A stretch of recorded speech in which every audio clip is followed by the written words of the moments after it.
Como se viu no último programa, o povo pediu a Dom Manuel a construção de ruas que abrissem a cidade ao mar. Uma delas foi a Rua do Sabão. E a outra é esta, que Gaspar Frutuoso descreve assim.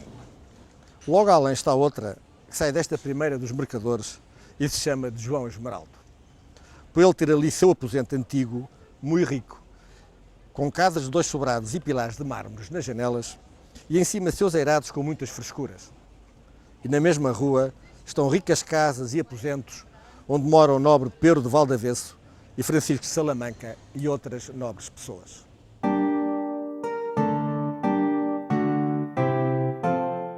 João Esmeraldo era um importante mercador flamengo que, ao serviço de uma companhia de Bruges ligada ao comércio do açúcar, veio para Lisboa em 1480 e em 1484 se instala na Madeira como feitor dessa companhia.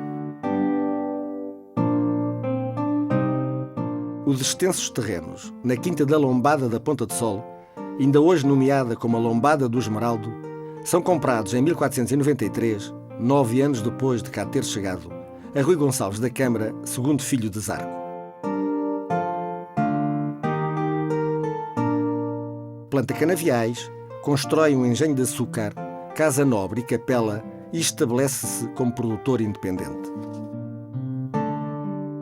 Com o concurso de 80 escravos, produzia à época 20 mil arrobas de açúcar. A sua riqueza depressa lhe traz fama e proveito, recebendo do rei título de fidalguia em 1511 e armas de nobreza em 1520.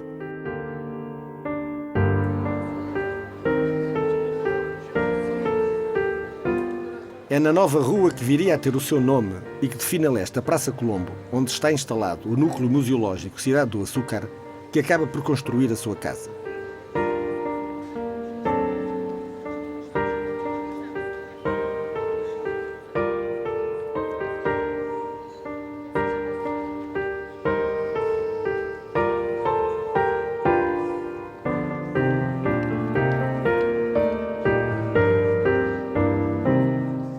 Os 2 sobrados, com as dependências para a habitação, estavam sobre enormes lojas, destinadas ao armazenamento do açúcar, que viriam mais tarde a ser depósito de grão. O edifício veio até ao século XIX, tendo sido demolido para abrir a rua a que se deu o nome de Cristóvão Colombo e que também já não existe. Hoje, da famosa casa, só sobra a janela finamente decorada que se pode observar na Quinta da Palmeira.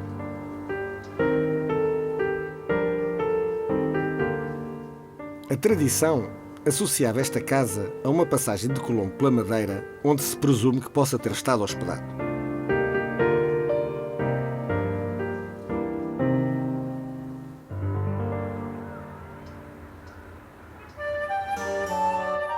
Cristóvão Colombo conhecia seguramente Esmeraldo, pois quando dos seus tratos comerciais terá passado por Lisboa e pela Madeira algumas vezes depois de 1480. Tendo sido casado com uma filha de Bartolomeu Prestrelo, não admira que Colombo, almirante dos reis de Castela, quando voltou a passar pelo Funchal em 1498, aureolado com a fama de descobridor da América, tenha ficado hospedado na melhor casa da vila, propriedade de uma das mais importantes personagens da época que conheceria.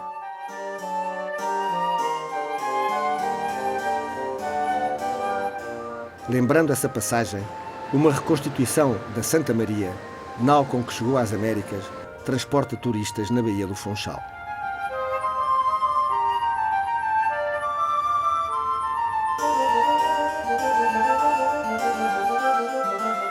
A fortuna do Flamengo João Esmeraldo teria começado seguramente com o comércio do açúcar, e tal como ele, muitos estrangeiros tentaram com maior ou menor sorte seguir o seu caminho.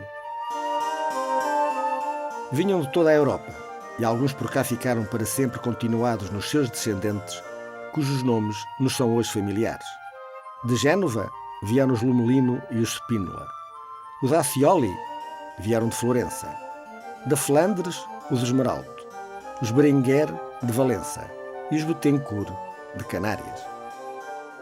De outros, os seus nomes desapareceram, como os Alemão, vindos da Polónia, ou os Darja, os Valdavesso ou um Francisco de Salamanca, que terá sido Próspero escrivão da Misericórdia do Funchal, vieram todos de Castela.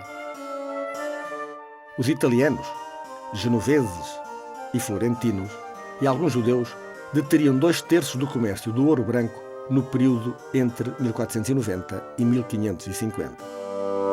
Graças à sua capacidade financeira e às suas ligações internacionais, a coroa garantia-lhes privilégios para consolidar o mercado na Europa e garantir-lhe os seus proventos.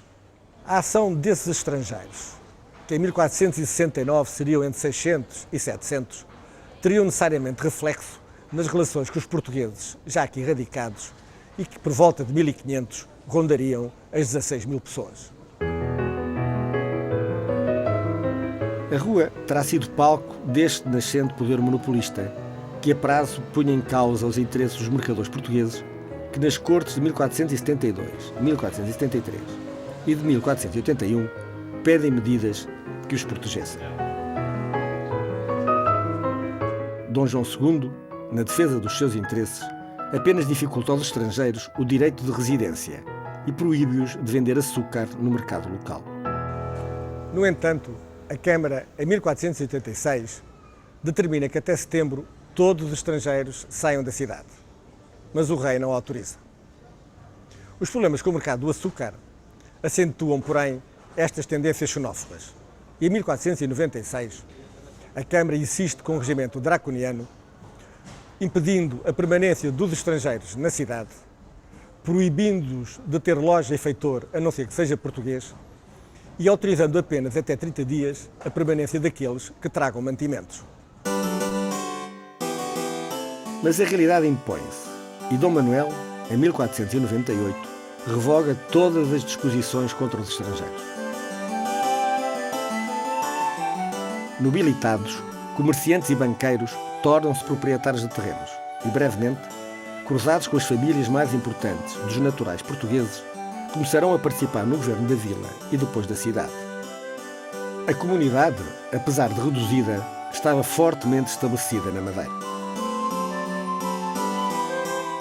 A quando o comércio do vinho, dominado por ingleses a partir de meados do século XVII, este fenómeno de atração e rejeição do estrangeiro, com queixas idênticas e episódios semelhantes, mas com outros protagonistas, volta a repetir-se. Em 1689, as casas inglesas serão cerca de uma dúzia, e cerca de 150 anos depois, apenas 20. No entanto, sendo poucas, dominam o mercado do vinho. As consequências são as mesmas. Estão fortemente implantados na sociedade madeirense. Hoje, todos descendemos de alguém que para aqui veio à procura de melhor sorte ou empurrado pela roda da vida. O Funchal tornou-se um cais de acolhimento para gente vinda do Minho, do Algarve, de Génova, de Florença, da Flandres, de Inglaterra, de Castela, de Canárias, da Guiné e de tantos outros lugares. A história diz-nos que nem sempre o confronto entre tantas religiões, culturas e interesses terá sido fácil ou isento de conflitos. Mas o futuro aconselha-nos a que seja sempre pacífico e com o máximo respeito mútuo entre todos os madeirenses. No próximo programa estaremos na Rua dos Tanoeiros. Até lá, passem todos muito bem.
Uma produção Edicarte, com Eduardo Costa Produções, para a RTP Madeira, com o patrocínio de Funchal 500 anos.